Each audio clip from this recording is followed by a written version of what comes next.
When I woke up on my second morning in the Airbnb, my bed was made, my bags were packed, and a message on my phone said, "Your stay has ended. Thank you for visiting." But I never packed. I never checked out. And worst of all, the security footage showed me leaving. I was traveling alone. I needed a quiet escape, a weekend away from everything.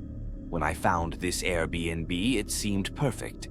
4.9 stars, glowing reviews, and photos of a cozy little house near the coast.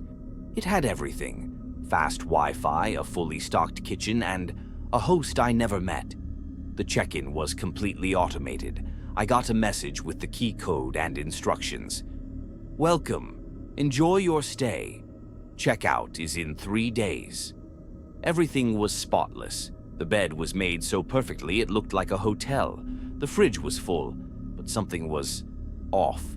There were no personal touches, no random books, no old mugs in the cabinet, not even a single sign that anyone had actually lived here. Just a too-clean house, frozen in time. I brushed it off.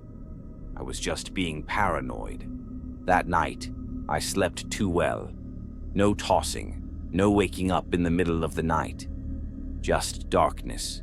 But at 2:47 a.m., something pulled me awake. It was a small sound, not loud, just a quiet click. The closet door. It was open. I could have sworn I closed it before bed, but maybe I was just tired. I got up, shut it, and crawled back under the covers. Then my phone buzzed. I glanced at the screen, a new notification from the Airbnb app. Last night of stay, checkout, 10 a.m. I frowned. That had to be a mistake. I had booked for 3 nights, not 2. I decided I'd message the host in the morning, and with that, I went back to sleep. On the next morning, I woke up to something wrong. My bed was made, my suitcase was packed and zipped, sitting by the front door. A message on my phone. "Thank you for staying. Please leave the key in the lockbox." My stomach twisted. I didn't do any of this. I checked my Airbnb app again. The reservation was gone. It was like I had never booked the place. Panic crept in. I checked my bank account. The payment had been refunded. And then my blood ran cold. Because when I turned on the TV, it wasn't showing Netflix or a news channel. It was playing security footage. Footage of me. At 3:17 a.m., the screen showed me getting out of bed. It showed me walking to the closet, standing there for almost a full minute, motionless. Then I turned and started packing. I folded my clothes, zipped my suitcase, straightened the bed, and then at 3:30 a.m., I walked out the front door. I never came back, but I was still here. I grabbed my phone and called the host. No answer. I texted, "There's been a mistake, I'm still in the house." No response. I tried to rebook the listing, but when I searched for it, it wasn't there. Then the TV screen flickered. The footage rewound on its own, back to 3:17 a.m. And that's when I noticed something I had missed before. When I stood at the closet, I wasn't alone. There was a figure standing behind me, tall, thin, and wrong. Its head was tilted too far to the side, as if its neck was broken. Its mouth was slightly open, but its face was too dark to make out any features.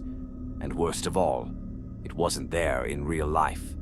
I never saw it, but it was watching me. I ran to the front door. Locked. A new notification popped up on my phone. "You are trespassing.